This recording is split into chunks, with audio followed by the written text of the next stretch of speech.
françaisdanslemonde.fr. Inscrivez-vous à la newsletter hebdomadaire de votre radio sur françaisdanslemonde.fr.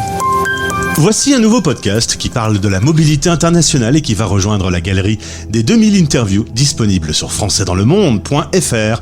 Je suis Gauthier Seyss et j'ai le plaisir de passer 10 minutes avec Sophie Picavet. Je vous emmène dans les Caraïbes. 10 minutes. Le podcast des Français dans le monde. françaisdanslemonde.fr. Alors certes, on est dans les Caraïbes, mais on est un peu en France aussi, puisque dans le bureau de Sophie, il y a une tour Eiffel juste derrière elle. Bonjour Sophie. Bonjour Gauthier. Tu te promènes avec la petite tour Eiffel partout pour garder un petit bout de France avec toi ? C'est ça, je me promène avec la tour Eiffel et avec surtout la petite frige, vu qu'on est en année olympique. Et moi, j'ai choisi dans mon bureau d'avoir la frige pour les Jeux paralympiques, justement. Et toi, t'es très fan de sport, on va en parler. Le sport a été un fil conducteur pendant toute ta vie ? Oui, j'ai un peu grandi dans les montagnes avec les loups, à courir tous les jours. J'étais effectivement dans un lycée sport-études. Et plutôt très sportive avec des baskets aux pieds depuis mon enfance. Alors nous voilà aujourd'hui à Sainte-Lucie dans le cadre du partenariat avec les Alliances françaises. On va parler tout d'abord de ton parcours. Toi, tu es originaire du Vercors, cette petite station de ski près de Grenoble. T'y penses souvent parce qu'il n'y a pas beaucoup de neige là où t'es, hein ? Non, là, il n'y a pas beaucoup de neige où je suis, mais j'aime autant, finalement, j'aime autant la neige que la plage. Mais oui, je pense souvent à la station de ski dans laquelle j'ai grandi, qui se développe, qui voit des choses sympas se passer et d'autres moins sympas, malheureusement. C'est aussi le fait des petites stations de moyenne montagne. Mais oui, je pense souvent à mon Vercors natal. Tu es franco-suisse avec tes parents qui étaient assez 68ards. Tu as fait beaucoup de voyages en voiture. Tu t'es promené en Europe, proche de la nature, avec de la musique irlandaise. Ton papa adore ça. Beaucoup de sport. Voilà, une adolescence 68arde ? Une adolescence 68arde, c'est exactement ça, Gauthier. Exactement. À 15 ans, tu vas connaître ta première aventure à l'international. Tu pars seul en Guyane. Comment t'es venue l'idée ? Comment les parents ont réagi ? Alors, l'idée est venue parce que mon papa, qui est archéologue, est allé faire un chantier et quand il est revenu, j'ai vu ses photos. Donc, on parle de photos argentiques, on n'est pas dans le numérique à l'époque. Et là, je me suis dit, c'est juste trop beau, il faut que j'aille découvrir ça. Ça change vraiment des épicéas, des sapins et des chanterelles qu'on trouve chez nous. Donc, il faut que j'aille voir ce qui se passe là-bas.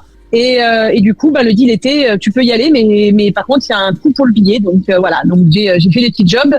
Et puis mes parents étaient plutôt aussi curieux, donc ils m'ont dit, ok, si t'as envie, vas-y. Donc effectivement, je suis allée passer un été avec des Indiens Wayana entre Cayenne et Maripasoula et Anticumpata, fin fond de l'Amazonie.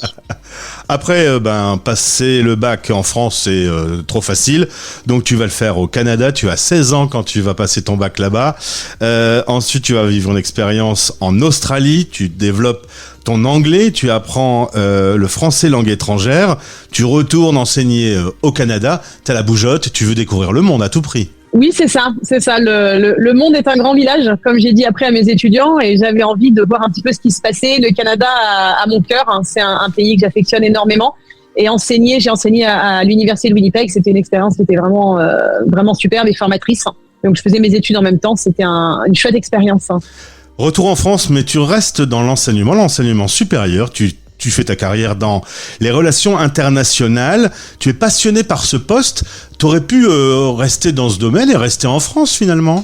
J'aurais pu, à mon avis, sans difficulté. J'avais un poste et dans une école que j'affectionne énormément encore aujourd'hui. D'ailleurs, je me rends dans quelques mois aux 20 ans de cette école parce que j'aime sa directrice et son équipe et son ADN.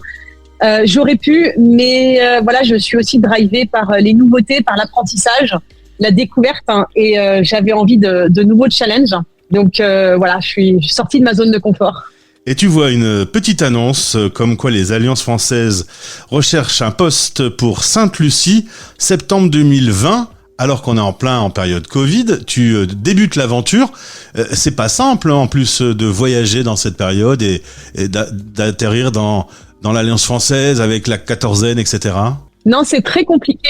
Faut savoir qu'à Sainte-Lucie, la quatorzaine était extrêmement stricte. Donc, nous ne pouvions même pas parler à d'autres personnes pendant les 14 jours de quatorzaine. Ah ouais. On devait se faire livrer les courses, mais laisser les sous devant la porte. Et à chaque fois que l'on sortait du territoire ou que quelqu'un vous rendait visite, il fallait se remettre en quatorzaine. Donc, si on avait de la visite, il fallait louer un appartement pour la personne qui venait, l'isoler 14 jours et ensuite on pouvait communiquer. C'était très strict, ça a duré très longtemps. On est ensuite passé avec les couvre-feux, mais j'apprends rien. Enfin, ça a été une période compliquée pour tout le monde dans le monde et je me sens extrêmement privilégiée d'avoir vécu cette période à Sainte-Lucie. Il n'y avait aucun touriste, les plages étaient vides, c'était magnifique et vraiment je me sens extrêmement chanceuse d'avoir été à Sainte-Lucie pendant le Covid. Alors après, on reprend un peu la vie normale. On pensait qu'il y aurait un monde après Covid. Finalement, on a retrouvé le même. Vous avez retrouvé les touristes. Vous avez retrouvé tout ce qui va avec. Exactement. Et la pyramide, en plus, qui abrite l'Alliance française de Sainte-Lucie, est située dans un point extrêmement stratégique à Castries, dans la capitale. On a plus de 5000 touristes jour qui passent devant la pyramide. Donc c'est vrai qu'on est passé d'un mode très calme à avoir les paquebots de croisière devant la pyramide. Quel est ton quotidien à ton poste au sein de l'Alliance française de Sainte-Lucie? Qu'est-ce que tu fais de tes journées?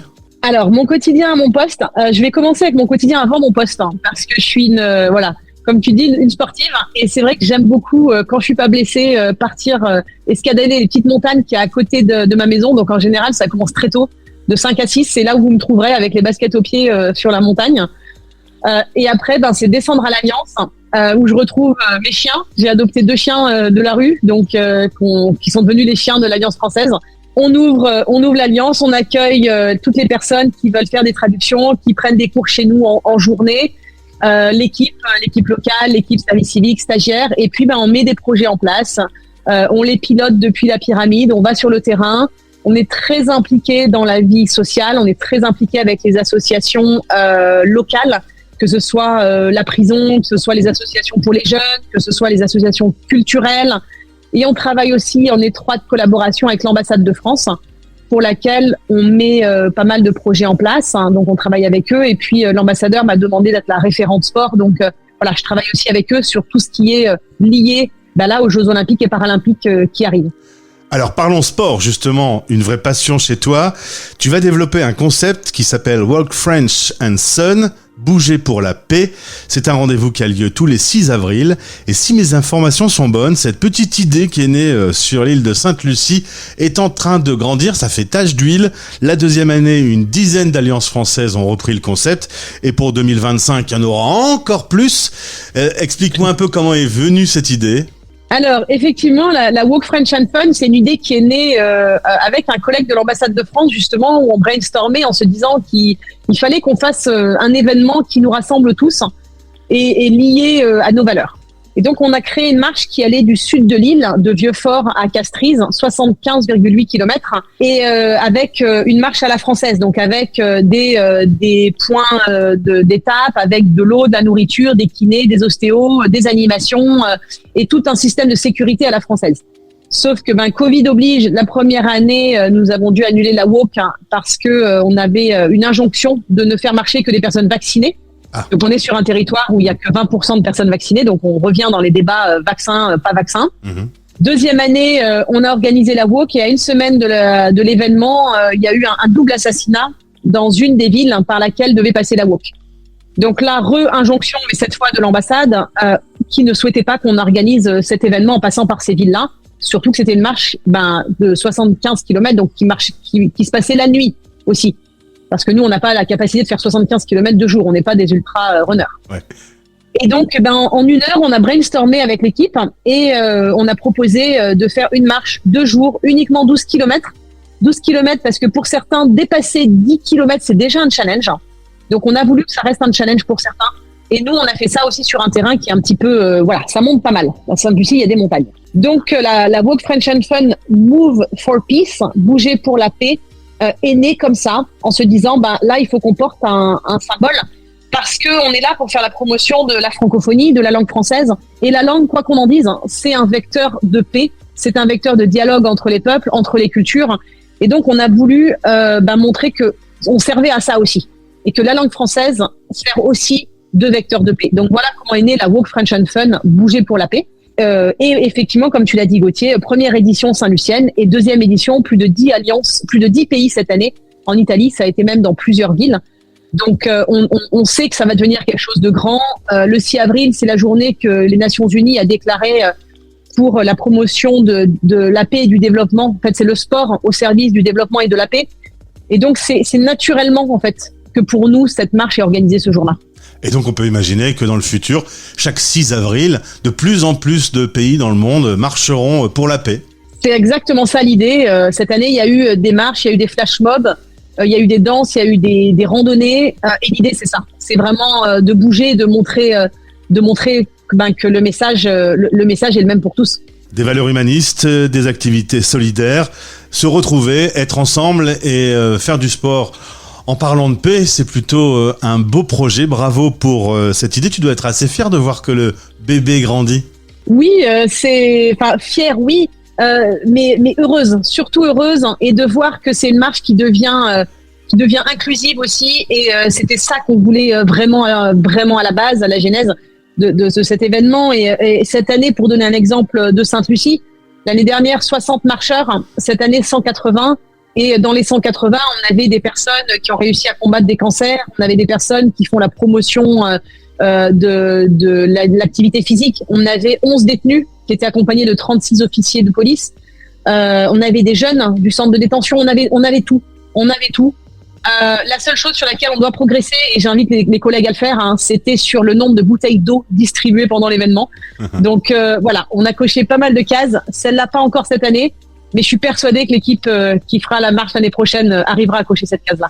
Ben, félicitations en tout cas. Tu salueras toutes les équipes des Alliances françaises de Sainte-Lucie et toutes les autres qui nous écoutent. Si ça leur parle, s'ils ont envie de rejoindre l'aventure, eh bien, passez par la fédération et je suis certain que l'année prochaine, il y en aura beaucoup d'autres. Merci beaucoup Sophie. T'es quand même une femme assez dynamique, ça s'entend dans ton discours. Tu me disais que tes journées commençaient très tôt. Ça va, t'arrives de temps en temps à profiter un petit peu du soleil et de la plage ? Avec grand plaisir, je vois tous les matins le lever de soleil, tous les soirs le coucher de soleil. Elles commencent très tôt, mais elles finissent très tôt aussi. Je suis sous ma couette, sous mon drap très tôt aussi. Et voilà, alors que moi, à cette heure-là, quand tu commences ta journée sportive, moi c'est l'heure où je rentre de boîte souvent, habituellement. Mais le monde est un grand village. On est tous dans le même. Absolument. Merci pour ce moment. Et puis belle journée à toi sur cet joli endroit du monde. Avec plaisir, Gauthier. Belle journée sur la planète. Français dans le monde. Français dans le monde.